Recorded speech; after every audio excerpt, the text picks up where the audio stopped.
ನಮಸ್ಕಾರ ಸ್ನೇಹಿತರೆ, ನಮ್ಮ ಕಥಾ ಟಿವಿಗೆ ನಿಮಗೆ ಸ್ವಾಗತ ಸುಸ್ವಾಗತ. ಸ್ನೇಹಿತರೆ, ಇವತ್ತಿನ ಕತೆ ಒಂದು ಸುಂದರ ನೀತಿ ಕಥೆಯಾಗಿದೆ. ಕಥೆಯ ಹೆಸರು ಬಂದ್ಬಿಟ್ಟು ಜೇಡರ ಬಲೆ ಅಂತ.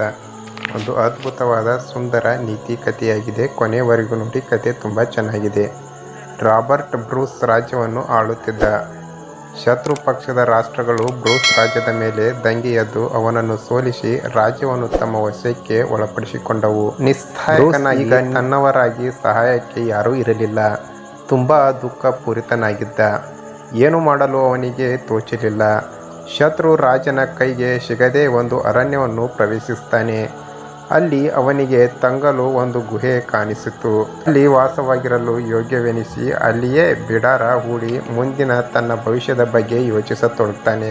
ಒಂದು ಜೇಡರ ಹುಳು ಗುಹೆಯಲ್ಲಿ ಒಂದು ಗೋಡೆಯನ್ನು ಹತ್ತಲು ಪ್ರಯತ್ನಿಸುತ್ತಿದ್ದುದನ್ನು ಬ್ರೂಸ್ ಗಮನಿಸುತ್ತಾನೆ. ಜೇಡರ ಹುಳು ಪದೇ ಪದೇ ಗೋಡೆ ಹತ್ತುವುದು, ಹಾಗೆ ಹತ್ತುವಾಗ ಬೀಳುವುದು, ಮತ್ತೆ ಮತ್ತೆ ಹತ್ತಲು ಪ್ರಯತ್ನಿಸುವುದನ್ನು ಬ್ರೂಸ್ ಗಮನಕ್ಕೆ ಬಂದಿತು.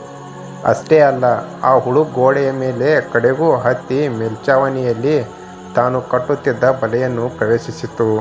ಈ ದೃಶ್ಯದಿಂದಾಗಿ ಬ್ರೂಸ್ ಪ್ರಯತ್ನವನ್ನು ಎಂದಿಗೂ ಕೈ ಬಿಡದೆ ಜಯಶಾಲಿಯಾಗುವವರೆಗೂ ಮುಂದುವರಿಸಬೇಕು ಎಂದು ಅರಿತುಕೊಳ್ತಾನೆ. ಒಂದು ಸಹಾಯ ಹುಳು ತನ್ನ ಗುರಿ ತಲುಪಲು ಧೈರ್ಯ ಮಾಡುತ್ತದೆ.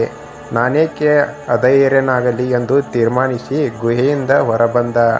ತನ್ನ ಸ್ನೇಹಿತರೆಲ್ಲ ಒಂದುಗೂಡಿಸಿ ಯುದ್ಧ ಮಾಡುವ ಸಾಮರ್ಥ್ಯವನ್ನು ಪಡೆದ.